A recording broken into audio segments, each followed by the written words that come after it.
तो मुकेश केवट भारतीय जनता पार्टी के राज्यसभा उम्मीदवार हैं, जिनका मुकाबला कांग्रेस पार्टी की तरफ से मैदान में उतरी मीनाक्षी नटराजन से होगा। और इसी क्रम में मीनाक्षी नटराजन अपना नामांकन दाखिल करने पहुंच रही हैं और कई कांग्रेस नेता भी उनके साथ मौजूद हैं। ये लड़ाई है मध्य प्रदेश के लोकतंत्र की और हर हालत में कांग्रेस पार्टी का प्रत्याशी राज्यसभा जाएगा। आश्चर्यचकित परिणाम निकलेंगे।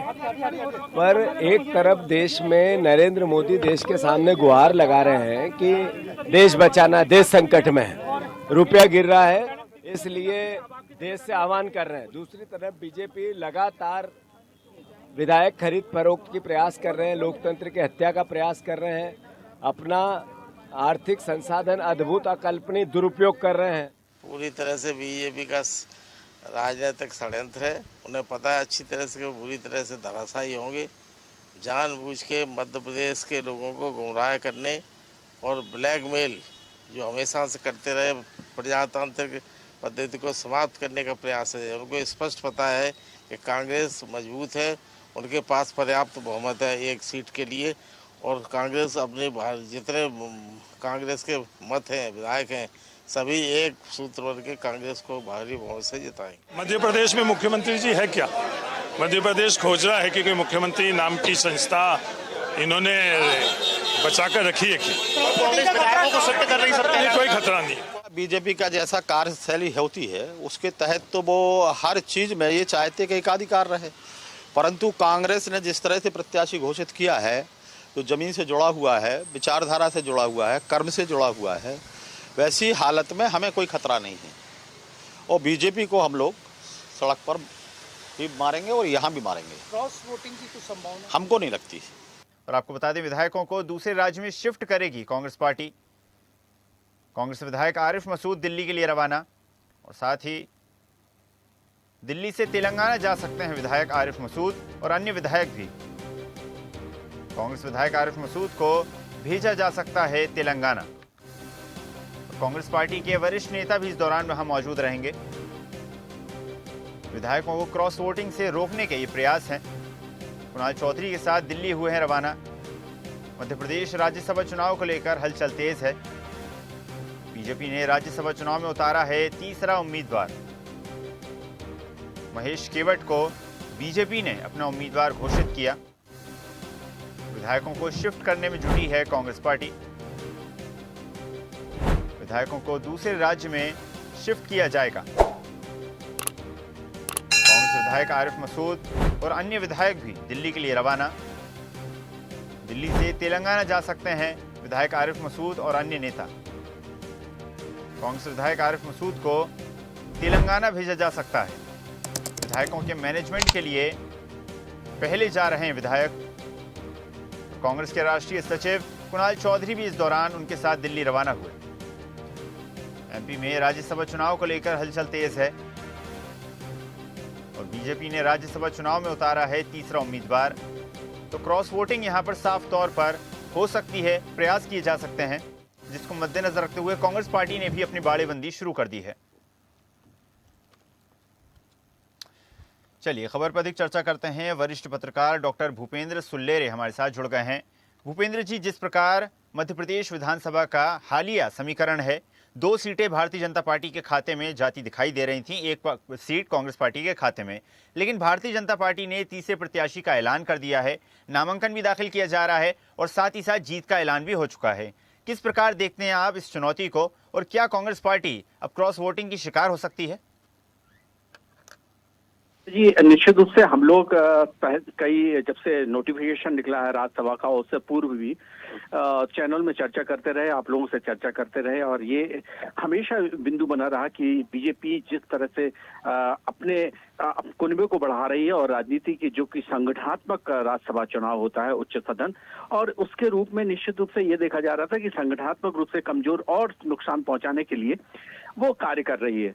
और जिस तरह से उनका जो अंतःकलह था, जिस तरह से कांग्रेस में बहुत अपने उम्मीदवार तय करने के लिए जो मध्य प्रदेश मीनाक्षी नटराजन को भेजा और जो कि समन्वय के रूप में नहीं बन पाई, और उसके कारण ये स्थिति बनी कि बीजेपी ने लास्ट टाइम पे आज मतलब कि कल रात्रि को अपना उम्मीदवार महेश केवट के रूप में उतार दिया, और जो कि अभी उनको राज्यमंत्री का दर्जा दिया था मत्स्य आयोग का अध्यक्ष बना के।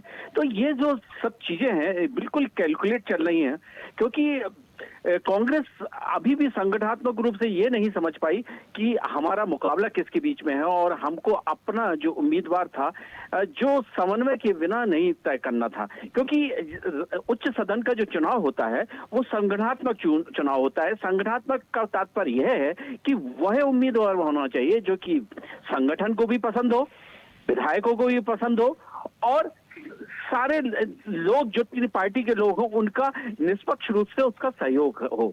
और अगर इस तरह से नहीं होता है तो यह स्थिति निर्मित होती है।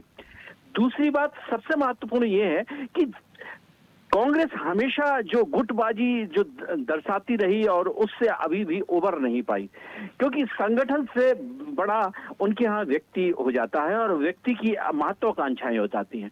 राजनीति में महत्वाकांक्षाएं होना कोई बुरी बात नहीं है, लेकिन संगठन के साथ तालमेल बना के अगर काम नहीं करेंगे तो वो संगठन को नुकसान पहुंचाती है, और उस संगठन के रूप में वो उनको नुकसान पहुंचाया, और जिसके कारण हमने देखा है कि ये उम्मीदवार जो तीसरा उम्मीदवार बीजेपी ने उतारा है।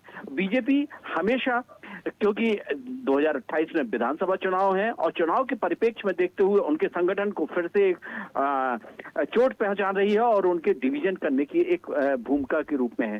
क्योंकि हमने राष्ट्रपति के चुनाव में भी देखा तो उन्होंने जिस तरह से वहां के विधायकों ने उनके पक्ष में सपोर्ट किया था, क्योंकि उन्होंने कहा कि वो आदिवासी हैं, तो आदिवासी के कारण वहां पे मर्म तैयार हुआ और राजनीति की एक नई स्थिति बनी, और जिसके कारण उन्होंने वहां पे विधायकों ने वोट डाले थे और इसका प्रतिपक्ष भी हुआ। तो वो लगातार कम्युनिकेशन में बने हुए थे, और कांग्रेस अपने कुनबे को संभालने में निश्चित रूप से नाकाम रही है हमेशा, और उसका ये कारण रहा है कि व्यक्ति संगठन से बड़ा व्यक्ति की महत्वाकांक्षा है, और यही बीजेपी की खूबी है कि वहां संगठन बड़ा है, व्यक्ति की महत्वाकांक्षाएं छोटी हैं। तो इसके कारण वह संगठन लगातार विस्तार कर रहा है और अपना प्रचार बढ़ा रहा है। ये एक बहुत बड़ा जिसको कह सकते हैं संगठनात्मक मजबूती है। और इस संगठन के बिना और किसी आइडियोलॉजी के बिना आप बिल्कुल रूप से नहीं बढ़ सकते, और उसके रूप में जिस तरह से मीनाक्षी जी को केंद्र ने अपना उम्मीदवार सोनिया जी और राहुल जी की वो तटस्थ हैं और विभिन्न दायित्वों में रही हैं, उनकी AIC मेंबर भी रही और जनरल सेक्रेटरी रही कांग्रेस की, तो ये और सांसद भी रही। तो ये चीज, लेकिन इस चीज में यहाँ फेल हो गई कांग्रेस, ये समन्वय बनाने की स्थिति है।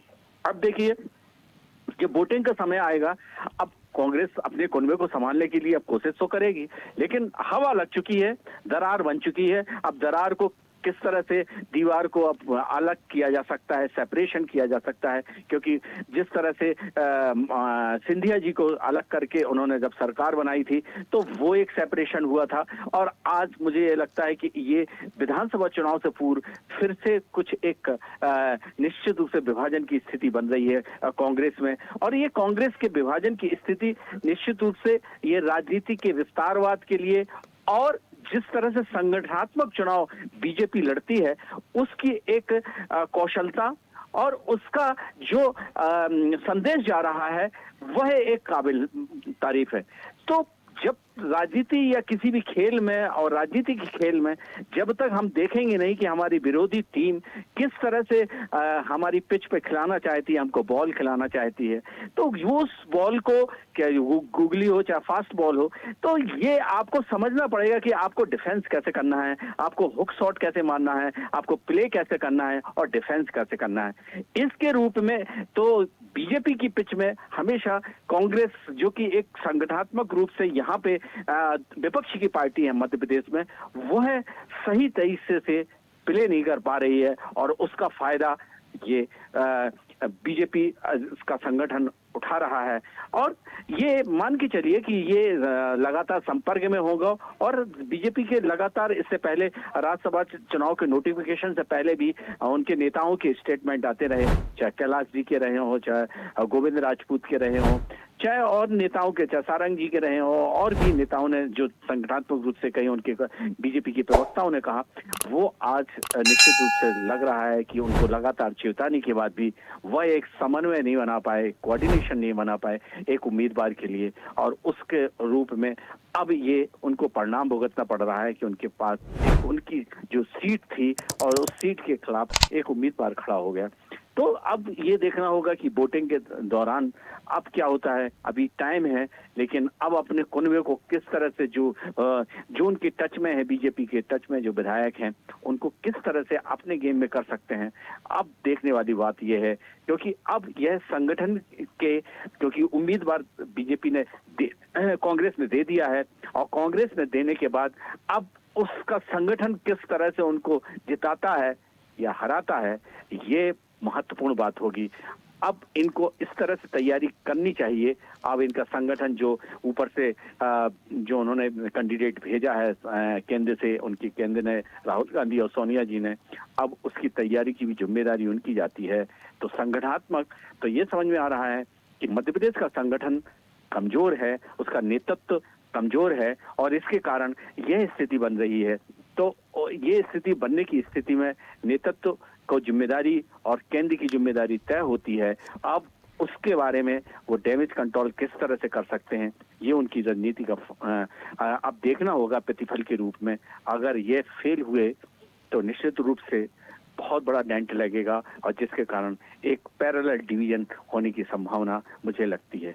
क्योंकि इसका कारण ये भी है कि सत्ता से लंबे समय से दूर होना, और जब सत्ता दूर रहती है तो लोग अपनी महत्वाकांक्षाएं, अपना स्पेस देखते हैं, और वह देखते हैं कि सत्ता के साथ है या फिर किसके साथ है। तो ये अपनी अपनी महत्वाकांक्षाओं, अपनी शक्ति के अनुसार वह अपने निर्णय लेते हैं, और उसके अनुसार वह, मुझे ऐसा लग रहा है कि संगठन का जो डंडा या अनुशासन होना चाहिए वो बहुत ही लचक महसूस हो रहा है, और जिसके कारण यह स्थिति एक ही राज्य में नहीं, उनकी और भी राज्यों में बन रही है। तो ये एक बहुत, क्योंकि उच्च सदन का जो चुनाव होता है, मैं पुनः कहूंगा, वह संगठनात्मक चुनाव होता है।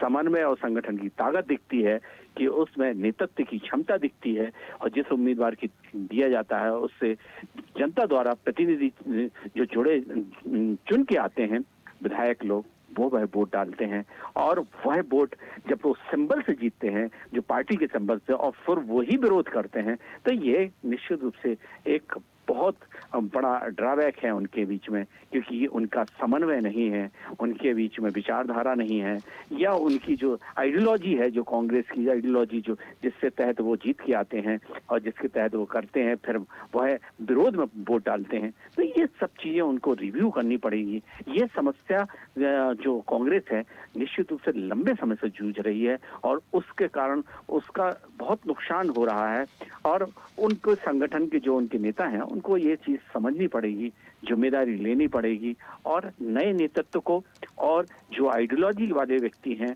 उनको आगे करना पड़ेगा। क्योंकि अगर इस तरह से नहीं होगा तो पार्टी, हम देख रहे हैं कि अभी 12 साल से किस तरह से पार्टी सिकुड़ती चली जा रही है। पहले तो नेता प्रतिपक्ष भी लोकसभा में नहीं था, और अब इस बार इनको अवसर मिला है।